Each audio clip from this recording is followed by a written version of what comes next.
Hello dear students, आज का जो टॉपिक है जिसको हम डिस्कस करेंगे वो है हाइब्रिडाइजेशन। ये जो हाइब्रिडाइजेशन का कंसेप्ट है, it is a very important application of VSEPR theory. VSEPR theory के बेस पे हमने मॉलिक्यूलर शेप्स को एक्सप्लेन कर दिया है, कौन कौन सी टाइप्स की ज्योमेट्रीज हो सकती हैं, ये हम लास्ट के वीडियो लेक्चर्स में स्टडी कर चुके हैं। VSEPR थ्योरी के बेस पे हमने बड़े इजीली कोवलेंट बॉन्ड को डिफाइन कर दिया था। और कैसे बनता है covalent bond? It is formed by overlap of half filled atomic orbitals. जैसे आपको ये एग्जांपल एक्सप्लेन की थी कि हाइड्रोजन है, हाइड्रोजन के पास एक अनपेड इलेक्ट्रॉन है, दूसरे हाइड्रोजन के पास भी एक अनपेड इलेक्ट्रॉन है। They will share their electrons and will form a covalent bond. दोनों ही एटम्स का यहाँ पे ड्यूप्लेट पूरा हो जाता है and will get a molecule of hydrogen. So this is very easiest example, और बहुत ईजिली कोवलेंट बॉन्ड कैसे बनता है वो हम इस एग्जाम्पल के बेस पे एक्सप्लेन कर सकते हैं। बट कुछ ऐसे एटम्स हैं जिनमें कोवलेंसी कुछ और है, बट उनका जो बॉन्ड बनाने की tendency they are quite different. So covalency को अगर हम यहाँ पे जनरली कॉर्लेट कर रहे हैं किसके साथ? नंबर ऑफ अनपेड इलेक्ट्रॉन्स के साथ। बट अगर मैं एग्जांपल्स लिखूं like elements beryllium, boron and carbon, इनमें एटॉमिक नंबर आपको पता है सभी को। बेरिलियम में है 4, बोरोन में है 5, कार्बन में 6। इलेक्ट्रॉनिक कन्फिगुरेशन है 1s2, 2s2, 2p0, 1s2, 2s2, 2p1, 1s2, 2s2, 2p2। ये जो 2p1 है ये जनरली 2px1 लिख देते हैं हम, और 2p2 के लिए हम लिख देते हैं 2px1 एंड 2py1। इस बेस पे अगर देखा जाए तो हमारे पास बेरिलियम में कोई भी अनपेड इलेक्ट्रॉन नहीं है। बोरोन में यहाँ पे लिख देते हैं हम एक टेबल की फॉर्म में ही number of unpaired electrons. So beryllium में कोई अनपेड इलेक्ट्रॉन नहीं है, बोरोन में एक है और कार्बन में 2 है। So if we have to consider only the unpaired electrons, तो बेरिलियम की जो वैलेंसी है जिसको हम कोवैलेंसी भी कह सकते हैं, दैट शुड बी 0, बोरोन की 1 और कार्बन की 2 होनी चाहिए थी। बट एक्चुअली हम जो बेरिलियम की कोवैलेंसी है वो 2 लिखते हैं। 2 बॉन्ड बना सकता है beryllium, boron can form 3 bonds and carbon can form 4 bonds. इसी डिस्क्रिपेंसी को दूर करने के लिए there was a concept of hybridisation. Okay, so actually what happens, there is excitation of electrons from these 2s orbitals to 2p orbitals. How that excitation is occurring उसके बारे में बात करेंगे। बट बिफोर दैट एक और aspect जो है जिसके बारे में बात करने जा रहा हूँ, एक बहुत कॉमन सी एग्जांपल हम स्टडी करते हैं मीथेन की। मीथेन में जो मॉलिक्यूलर स्ट्रक्चर है वो है ये CH4। इसमें कार्बन के साथ 4 सिग्मा बॉन्ड बने हुए हैं, 4 कोवलेंट बॉन्ड है कार्बन के साथ। इट मीन्स कार्बन की कोवैलेंसी 4 है। बट अगर हम कार्बन के ऑर्बिटल्स को ड्रॉ करें, कार्बन का एक 2s ऑर्बिटल है और 3 2p ऑर्बिटल्स हैं लाइक दिस। और इनमें जो इलेक्ट्रॉन्स हैं 2s वाले में नॉर्मल कंडीशंस में अगर एक्साइटेशन ना पड़ी जाए अभी तक, तो 2 इलेक्ट्रॉन्स 2s में है, 2 इलेक्ट्रॉन 2p में है। Still we have 2 unpaired electrons. Okay, तो ये इसकी बॉन्ड बनाने की कैपेसिटी, जैसे यहाँ पे हम पहले बात कर रहे थे, it can only form 2 bonds अगर हम यही कन्फिग्रेशन कंसिडर करें। बट जब कोई भी एटम बॉन्ड बनाने के लिए इसको अप्रोच करता है, मीथेन में कार्बन को जब अप्रोच करेंगे hydrogen atoms, then there is excitation of electrons. तो वो एक्साइटेशन कैसे शो करेंगे? Like this. जो 2s से एक इलेक्ट्रॉन है वो ट्रांसफर होके कहाँ चला जाएगा? 2p सब शेल्स में चला जाएगा। तो अब बेसिकली 2s में एक इलेक्ट्रॉन रह गया 2s1, यहाँ 2px में एक इलेक्ट्रॉन आ गया, 2py में एक इलेक्ट्रॉन आ गया और 2pz में भी एक इलेक्ट्रॉन आ गया। Now we have 4 unpaired electrons. Now this carbon can form 4 covalent bonds. So this excitation occurs only when some other atom tries to approach a particular atom to form a covalent bond। तो ये excitation तब भी होगी, otherwise अकेले individual पड़े हुए atom में ये इस टाइप की एक्साइटेशंस नहीं होती। सो एक ये पॉइंट था जिसके बारे में डिस्कस करना था कि why and when these excitations occur. One more point is, जैसे यहाँ पे आपको दिख रहा है कार्बन का एक 2s ऑर्बिटल है जिसकी शेप स्फेरिकल है और जो 3 p ऑर्बिटल्स हैं जिनकी शेप्स डम्बेल शेप होती हैं। तो यहाँ पे हम इस मीथेन के मॉलिक्यूल में कहीं पे भी डिफाइन नहीं कर पाएंगे कि कौन सा ऑर्बिटल s का है जो हाइड्रोजन के साथ बॉन्ड बना रहा है कार्बन का, और कौन से p के ऑर्बिटल्स हैं जो हाइड्रोजन के साथ 3 कोवलेंट बॉन्ड बना रहे हैं। सो एक्चुअली व्हाट हैपन्स, जब ये एक्साइटेशन हो जाती है उसके बाद जो s के ऑर्बिटल्स और जो p के ऑर्बिटल्स हैं दे अंडरगो इंटरमिक्सिंग। ओके, और इंटरमिक्सिंग के बाद जो नए ऑर्बिटल्स बनते हैं those orbitals are called hybrid orbitals. और hybrid word you know that it is the combination of 2 or more than 2 types of properties. So hybrid word it is very common word. इसी के base पे हमारे पास एक concept है जिसका नाम है hybridisation. So what is happening, 2s और 2p के जितने भी ऑर्बिटल्स हैं जो बॉन्ड बनाने में यूज हो रहे हैं they will undergo intermixing. Okay, और उनकी एनर्जीज में भी रीडिस्ट्रीब्यूशन होगी। उसके लिए भी मैं आपको यहाँ पे एक पॉइंट डिस्कस कर रहा हूँ। अब 2s ऑर्बिटल के केस में we have 2 electrons normal conditions में। सो यहाँ पे मैं 2s ऑर्बिटल ड्रॉ कर रहा हूँ, लाइंस की फॉर्म में मैं इनको ड्रॉ कर रहा हूँ। ये 2s ऑर्बिटल आ गया। Now there are 3 2p orbitals, तो ये 3 2p ऑर्बिटल्स आ गए। जहाँ तक इलेक्ट्रॉन्स की बात की जाए 2s में 2 इलेक्ट्रॉन्स हैं, 2p में 2p सबशेल में भी 2 इलेक्ट्रॉन हैं। तो ये 2p सबशेल के 3 डीजेनेट ऑर्बिटल्स हैं और ये 2s सबशेल का है। This is energy difference. और आप ये अच्छी तरह से जानते हो कि 2s की energy is slightly lower than 2p, और किस बेस पे हम कह सकते हैं, it is on the basis of n+l rule है। ये हम चैप्टर नंबर 2 में पढ़ चुके हैं एटॉमिक स्ट्रक्चर में। n की वैल्यू यहाँ पे 2 है और l की वैल्यू 0 है, तो टोटल सम इज 2। 2p के केस में n+l की जो वैल्यू आएगी वो आएगी 2 + 1 = 3। सो वहाँ पे हम ये ऑलरेडी स्टडी कर चुके हैं कि जो n+l है अगर उसकी वैल्यू कम है तो एनर्जी कम होगी, n+l वैल्यू ज़्यादा तो एनर्जी ज़्यादा होगी। सो ये तो आपको नॉर्मल ग्राउंड स्टेट का मैंने आपको कन्फिगरेशन बता दिया है कार्बन एटम का। आफ्टर दिस जैसे ही कोई एटम अप्रोच करेगा बॉन्ड बनाने के लिए इलेक्ट्रॉन्स की एक्साइटेशन होगी from lower 2s subshell to higher 2p subshell. और इस ट्रांसफर के लिए some energy is required and that energy is called promotional energy. Promotional energies को नाम दे देंगे। तो अब क्या हुआ, there is presence of 1 electron in each orbital. ये जो 2p वाला सेट है इसमें भी और ये 2s वाला ऑर्बिटल था इसमें भी। And after that due to that intermixing जिसको हम टर्म यूज कर रहे हैं हाइब्रिडाइजेशन, हाइब्रिडाइजेशन होने के बाद ये चारों orbitals they will be of same energy. और कुछ इस तरह से हम इनको यहाँ पे शो कर सकते हैं, they are of same energy. तो इक्वलेंट पोजीशंस पे मैंने इनको ड्रॉ कर दिया। So these orbitals are now hybrid orbitals.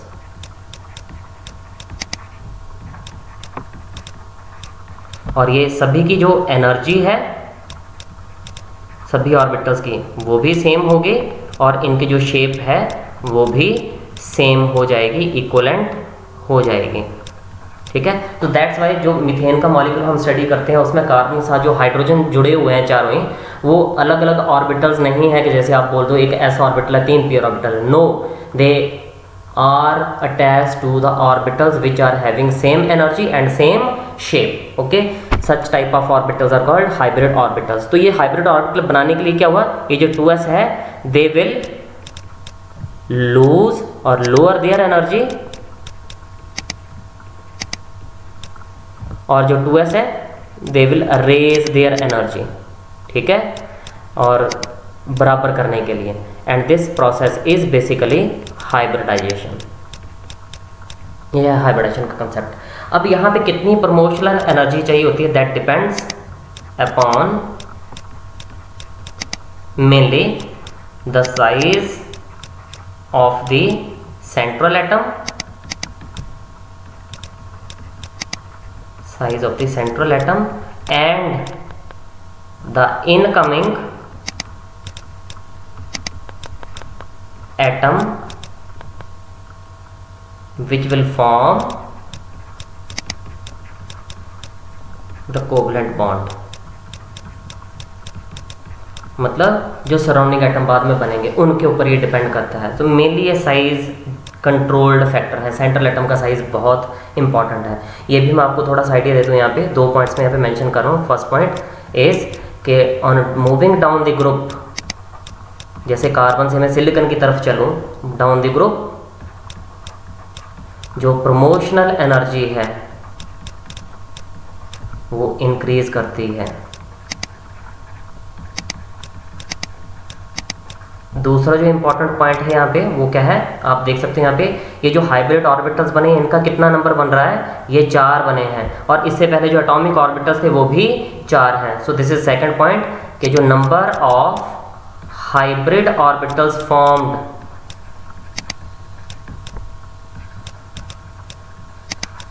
is same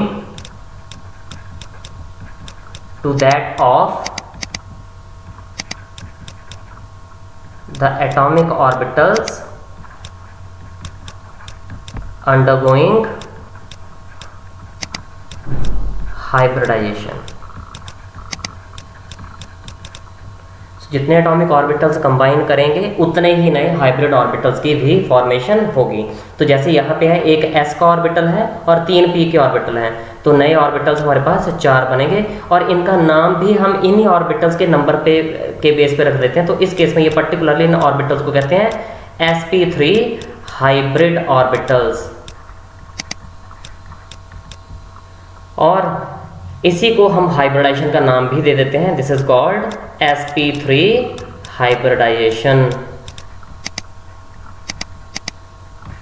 ठीक है, सो ये तो था आपको बेसिक इन्फॉर्मेशन जिसमें मैंने आपको बता दिया कि क्यों हाइब्रिडाइजेशन की ज़रूरत पड़ी। क्योंकि नॉर्मल अगर हम वैलेंशियल इलेक्ट्रॉन्स को या अनपेड इलेक्ट्रॉन्स को चेक करते हैं तो उस हिसाब से कोवैलेंसी कुछ और है, बट एक्चुअली कोवैलेंसी एटम्स की कुछ और होती है। जैसे बेरिलियम, बोरोन और कार्बन की बात की हमने, अगर नंबर ऑफ अनपेड इलेक्ट्रॉन्स के बेस पे चेक करेंगे तो beryllium will form no bond, boron 1 bond बना पाएगा और कार्बन 2 बॉन्ड बना पाएगा, बट एक्चुअली कार्बन की वैलेंसी 4 है, कोवैलेंसी 4 है, carbon can form 4 covalent bonds. तो 4 तब भी बन सकते हैं जब इसके पास 4 अनपेयर्ड इलेक्ट्रॉन्स हो, और 4 अनपेयर्ड इलेक्ट्रॉन्स करने के लिए what we have to do, एक इलेक्ट्रॉन 2s से शिफ्ट करके कहाँ भेजना पड़ेगा, 2p में भेजना पड़ेगा। तो उस तरह से हमारे पास चारों ये ऑर्बिटल्स अनपेयर्ड इलेक्ट्रॉन से एक इलेक्ट्रॉन सभी अनपेयर्ड चारों ही ऑर्बिटल्स में एक अनपेयर्ड इलेक्ट्रॉन आ जाएगा। दूसरा जो पॉइंट आपको बताया कि जो ऑर्बिटल्स कार्बन के साथ बॉन्ड बना रहे हैं 4 हाइड्रोजन के साथ, उन सभी की एनर्जी और शेप भी सेम होगी। This is actually the process of hybridisation. अब मैं कुछ कैरेक्टरिस्टिक्स के बारे में बात करने जा रहा हूँ, कुछ कैरेक्टरिस्टिक्स मैंने बता भी दी हैं। So now next topic is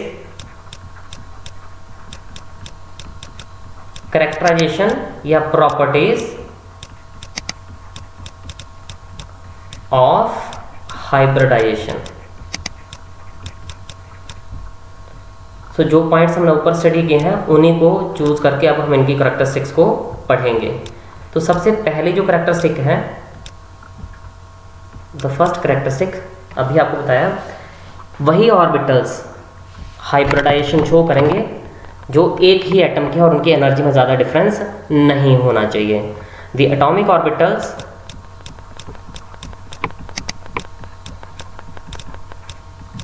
of slightly different energies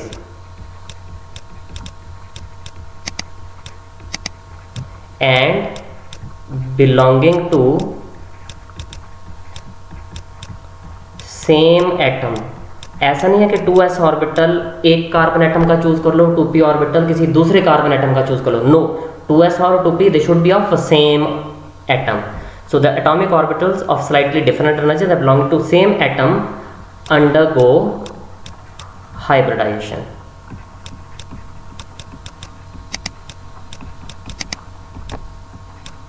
जो सेकंड पॉइंट है, द नंबर ऑफ, ऊपर भी पॉइंट मेंशन किया मैंने, ये number of hybrid orbitals formed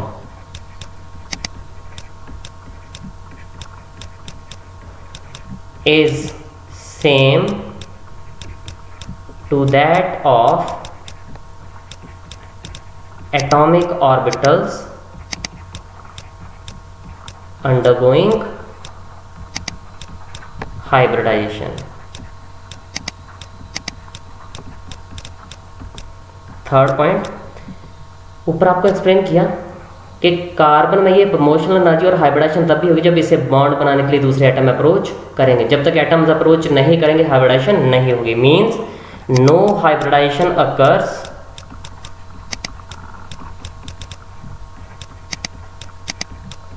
in an isolated atom। जब तक एटम आइसोलेटेड है, उसके साथ कोई बॉन्ड बनाने के लिए एटम अप्रोच नहीं कर रहा है, वहां हाइब्रिडाइजेशन नहीं होगी। So no hybridisation occurs in an isolated atom. Point number 4, the number of hybrid orbitals around the central atom determine the shape या फिर geometry of the molecule.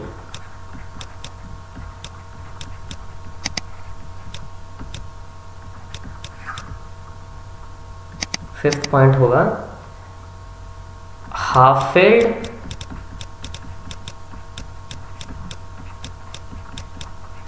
fully filled and even vacant orbitals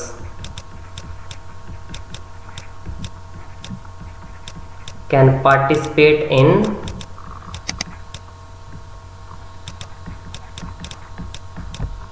hybridization.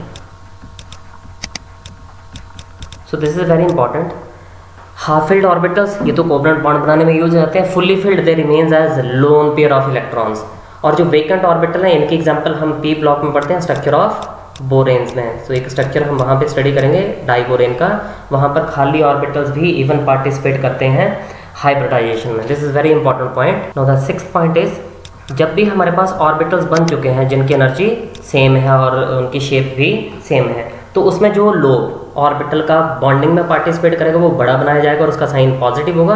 और जो दूसरा lobe है जो bonding में participate नहीं करेगा, फॉर एग्जांपल अगर मान लो ये बॉन्डिंग लोब हम बना रहे हैं तो इसमें साइन करना है हमने पॉजिटिव, और ये वो है जो बॉन्डिंग नहीं शो कर रहा है, इसमें साइन हम रखेंगे नेगेटिव। तो जो बिगर लोब है वो बॉन्डिंग शो करना है विद पॉजिटिव साइन, और जो स्मॉलर लोब है हाइब्रिड ऑर्बिटल का वो छोटा रखना है with negative sign. So the bigger lobe of hybrid orbital has positive sign and is involved in bonding, मतलब overlapping, whereas the smaller lobe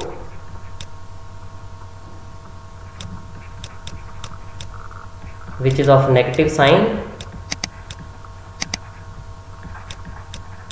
does not overlap.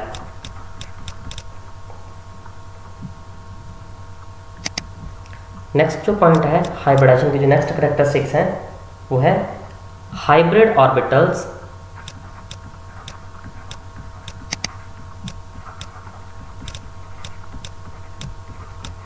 are well directed in space।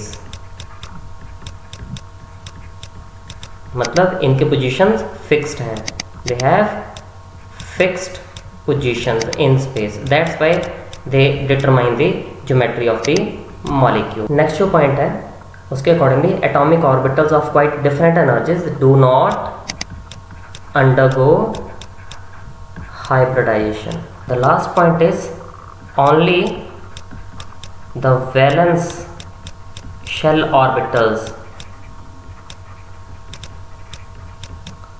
undergo hybridization। So these were some features of the hybridization। इन्हीं features के base पे now we can define what is hybridization। So मैं hybridization की definition अब यहाँ पे लिख रहा हूँ। what is hybridization? So what is hybridization? It is the process of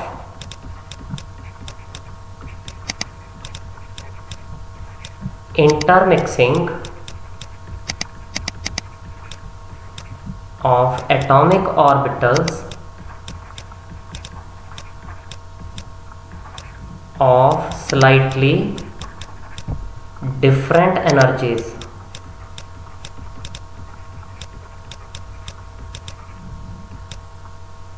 belonging to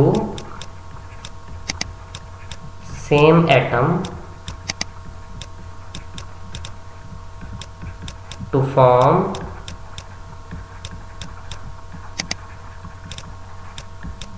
new orbitals called hybrid orbitals of equal मतलब equivalent energy and identical shape. So this is the definition of hybridisation. So क्या है ये, इस process में intermixing होगी atomic orbitals की जो different energies के होंगे but not too much different, slight difference होना चाहिए, और एटम्स एक ही एटम्स के ऑर्बिटल्स होने चाहिए जो हाइब्रिडाइजेशन शो कर रहे हैं, और बनाएंगे क्या, नए ऑर्बिटल्स बनाएंगे जिन ऑर्बिटल्स को हम कहते हैं हाइब्रिड ऑर्बिटल्स। और ये जो हाइब्रिड ऑर्बिटल्स बनते हैं इनकी एनर्जी सभी की इक्वलेंट होगी और शेप्स सभी की आइडेंटिकल होंगी, एकदम से आइडेंटिकल होंगी। हम उनमें ये रिकॉग्नाइज नहीं कर पाएंगे कि ये s ऑर्बिटल है, ये p ऑर्बिटल है। No, those orbitals are named on the basis of hybridization. जैसे मैंने ऊपर आपको बताया था मीथेन के केस में जो एग्जाम्पल हम स्टडी कर रहे थे उसमें एक ऑर्बिटल s का था, 3 ऑर्बिटल p के थे, तो इस हाइब्रिडाइजेशन को ही नाम दे दिया हमने sp3 hybridisation. Now what are the various types of hybridisations that will be discussed in the next video lecture. Okay, thank you.